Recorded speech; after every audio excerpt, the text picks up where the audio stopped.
እባካችሁ ለሰዎች የሆነ ነገር ካደረጋችሁ በኋላ ከሰጣችሁ በኋላ በፈቃደኝነት አይደል? ሰዎቹ አልቀሟችሁ፣ አልለመኗችሁ፣ አልጠየቋችሁ። እናንተ ፈልጋችሁ ወዳችሁ በሰዓቱ ተሰምቷችሁ የሆነ ነገር ካደረጋችሁላቸው በኋላ እኔ እኮ ነኝ እንዲያደረኩለት፣ እኔ እኮ ነኝ የዛሬ ዓመት ይሄን ያደረኩት፣ እኔ እኮ ነኝ ከዚህ አነሳሁት፣ እኔ እኮ ነኝ ምናምን ብላችሁ አትጎርሩ። ባካችሁ አትጎርሩ። በቃ መጀመሪያ ለወሬ ለታይታ ከሆነ የምታደርጉት አታድርጉ። በቃ አታድርጉ። የእውነት ፕሊስ። በቃ በጣም የሚያስጠላኝ ከኛ ከሀበሻ ባህሪ በጣም የምጠላው ባህሪ ማለት ነው። በቃ ማለት ለሰዎች መጀመሪያ ማን ለምኗችሁ አደረጋችሁ፣ አታድርጉላቸው። በቃ ካልፈለጋችሁ፣ ደስተኛ ካልሆናችሁ፣ ካልተሰማችሁ፣ ከውስጣችሁ ካልሆነ አታድርጉ። ካደረጋችሁ በኋላ ደግሞ አታውሩ። በቃ አድርገናል ብሎ ማውራት አድርገናል ብሎ ማውራት ብቻ እኮ አይደለም። አንዳንድ ሰው በጣም በቃ በየደረሰበት በቃ እኔ ነኝ ለነከሌ እንዲያረኩት፣ እኔ ነኝ እነከሌን እንዲያረኩት፣ እኔ ነኝ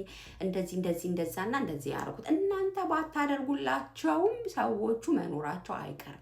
እናንተ ባታደርጉላቸውም ሰዎቹ ያ ነገር በምንም መንገድ ሊያገኙት ይችላሉ። እንደውም አንዳንድ ሰዎች እንዴት ኩንሽሽ እንደሚያሳፍረኝ ታውቃላችሁ?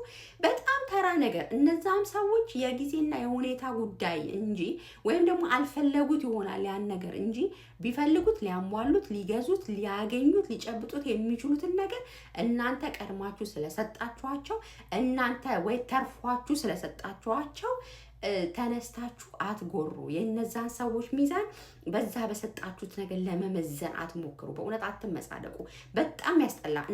ይሄ የሰዎቹን ክብር ዝቅ አያደርግም። ባይዘው ይሄ የተደረገላቸውን ሰዎች ማንነት አያሳይም። የእናንተ ያድራጊዎቹን ሰዎች የአእምሮ ውስንነት፣ የአእምሮ ጥበት ነው የሚያሳየው። በጣም ብዙ ሰዎችን እታዘባለሁ በንግግራቸው መካከል ወይ ለከሌ እኮ ይሄን አድርጌ፣ ለከሌ እኮ ይሄን ገጽቼ፣ ለከሌ እኮ ይሄንን አድርጌ ምናምን የሚሉ ሰዎች ትንቅ ነው የሚለኝ። በቃ ምን አስፈለገ? በቃ ያደረጋችሁት ተሰምቷችሁ ነው አይደል? ፈልጋችሁ ነው አይደል? አስባችሁ ነው አይደል? እሺ ተለምናችሁም በቃ ለምነዋችሁም አደረጋችሁላቸው። ግን አብዛኛው እነዚህ የሚያወሩ ሰዎች ራሳቸው ካላደረኩላችሁ፣ ራሳቸው ካልሰጠዋችሁ ብለው ለምነው የሰጧችሁ ሰዎች ናቸው። ባይዘቤ የዞሩ ስማችሁን የሚያጠፉት ማለት ነው። እሺ ግን ኤኒዌይስ በየትኛውም መንገድ አደረጋችሁ አይደል? ሶዋት በቃ አለፈ። ሰዎቹ በሰዓቱ ቴንኪ ብለዋችሁ ይሆናል፣ ወይም ሰዎቹ ልብ ውስጥ እኮ በጣም ትልቅ ቦታም ኖሯችሁ ሊሆን ይችላል።